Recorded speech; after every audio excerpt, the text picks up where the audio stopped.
RS crime news 24, जहां पर हम आपको दिखाते हैं देश दुनिया की सभी छोटी बड़ी खबरें। तो आइए रुख करते हैं आज की कुछ खास खबरों की ओर।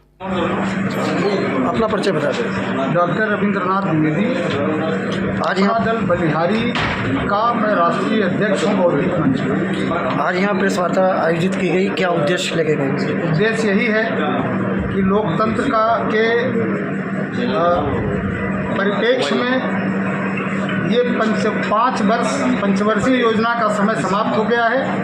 नया चुनाव होना है, किस तरह के लोगों को चुना जाए और कौन से लोग देश के मौलिक सिद्धांतों को, देश के मौलिक विचारों को, देश के लोकतंत्र को सुरक्षित रख सकेंगे, उनके चयन के लिए हम लोग आपस में विचार विमर्श करेंगे। अखबार के साथियों से निवेदन करेंगे कि आप लोग भी माने अच्छी अपने कलम सत्य के परिप्रेक्ष्य चलावें और जो सत्ता पर बैठे हुए लोग हैं, जो असत्य अधर्म के रास्ते पर चल रहे हैं और अलोकतांत्रिक उनका स्वरूप है, उससे देश और समाज की रक्षा के लिए आप लोग भी हमारा साथ दें। हमारा अपना दल बलिहारी इन्हीं विचारों को लेकर के आपके बीच में आया हुआ है, समाज के सामने आया हुआ है।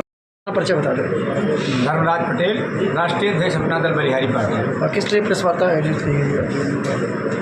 प्रेस वार्ता आज जो आप लोगों के यहाँ बुलाया गया है, देश में ये चुनावी पर्व चल रहा है और बहुत सी राजनीतिक पार्टी के लोग आपके बीच में आए होंगे, प्रेस किए होंगे, अपनी अपनी पार्टी के नीति सिद्धांत के विषय में बताए होंगे।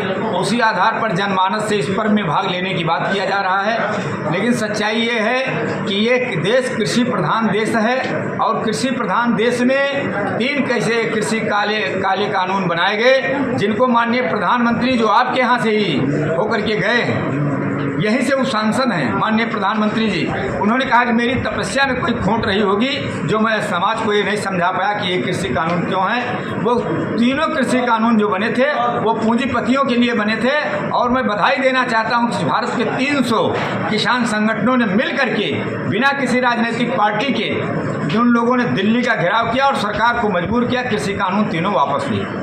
आज उन्हीं तीनों कृषि कानूनों को लेकर के हम लोग बताना चाहते हैं कि ये पूरी पार्टी और पार्टी के जितने सहयोगी दल हैं, ये सब इस भारत को जो कृषि प्रधान देश कहा जाता है, इसको पूंजी प्रधान देश बनवाना चाहते हैं। इन पूंजी प्रधान बनवाने वालों के खिलाफ में हम लोगों का आंदोलन चल रहा है, हम लोगों की लड़ाई चल रही है। इसी नाते हम लोग आज़ाद में आए कि इस आंदोलन के चलने में 702 किसान गिनती में वहाँ ख़त्म हुए हैं, जहाँ एक किसान आंदोलन हमारा दिल्ली के तीनों बॉर्डरों पर चला और 5 किसान हमारे जहाँ पर भारत का गृह राज्य मंत्री रहता है, जिनके जनपद लखीमपुर खीरी में उनको गोलियों से मारा गया।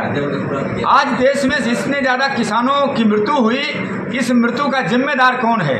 आखिर शासन सत्ता में बैठे लोग जिम्मेदार हैं, शासन सत्ता के साथ जो गुलछर्रे उड़ा रहे हैं उनके सहयोगी ये लोग जिम्मेदार हैं। तो इन लोगों के खिलाफ उनको जनमानस बता करके अपने इस किसान बात के आंदोलन बढ़ाना, किसान बात इस भारत को कृषि प्रधान जो है इसको प्रधान कायम करके देश की समृद्धि और देश की खुशहाली रास्ता ढूंढना।